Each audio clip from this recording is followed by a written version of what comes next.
कधीच नाही चुकणार तुमचे फेवरेट टीव्ही शोज झी5 सोबत, तेही एकदम फ्री। आता त्या मंदिराचा काय पालट करण्याची वेळ आली।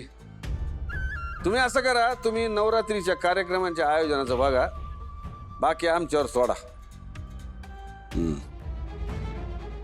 असं करतो, आम्ही येतो तिकडं मंदिरात आणि बोलतो त्या कमिटीतल्या माणसांची। हा आता येतो की जरा वेळात। आता काय गप्पा मारतात आणि ठेवान काय। हा चिरंजीव काय पालट तर होणारच, तो आपल्या पैशातून नाही, लोकांच्या पैशात। एकदा का लोकांनी वर्गणी दिली का पैसा बी आपलाच, नाव बी आपलंच, मान बी आपलाच। डॅडी सत्य डॅडी डॅडी अहो तुझा ताई डबा परत दिलाय आणि त्यात त्यात काय पुढे बोलशील का नाही।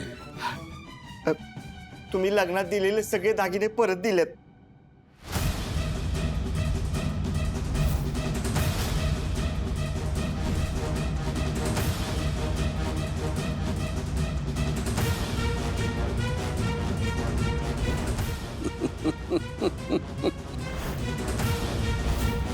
वा वा वा वा वा वा वा, याला म्हणतात निंबाळकरी माज। आहा!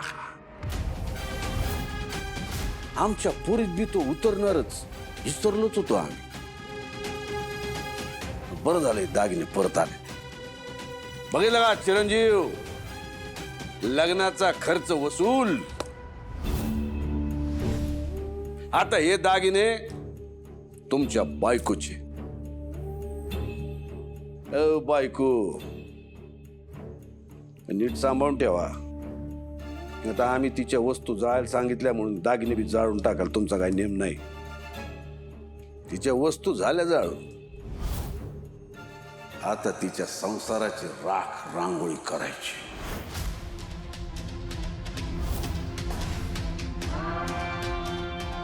चला चिरंजीव, मंदिरातले कमिटीवाले आपली वाट बघत असतील, चला।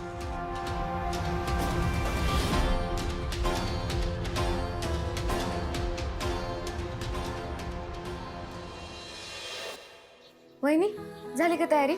हो झाले, चला निघूयात। हे असं का काय झालं? छान नाही दिसत आहे का? नाही नाही, तू चांगलीच दिसतेस, पण जरा एमटी एमटी वाटतंय नाही? हा म्हणजे? अगं म्हणजे जरा मोकळी मोकळी वाटतेस। हा तेच ते। हा आज पहिल्यांदा तू आणि दादा जोडीने एकत्र गावात देवदर्शनाला जाणार ना, मग आम्हाला वाटलं की तू आलं माझ्या लक्षात, पण आता माझ्याकडे काहीच दागिने नाहीयेत। आता जशी आहे तशी बघू देत गावातल्यांना, काय फरक पडतो। असं कसं? जगतापांची सूनस तू आता, आम्ही तुला असं कसं जाऊ देऊ? आमच्या लाखात एक दादा ना आमच्यासाठी लाखात एक अशी बहिणी आणली आहे। आता तुम्ही कुठून आणणार दागिने?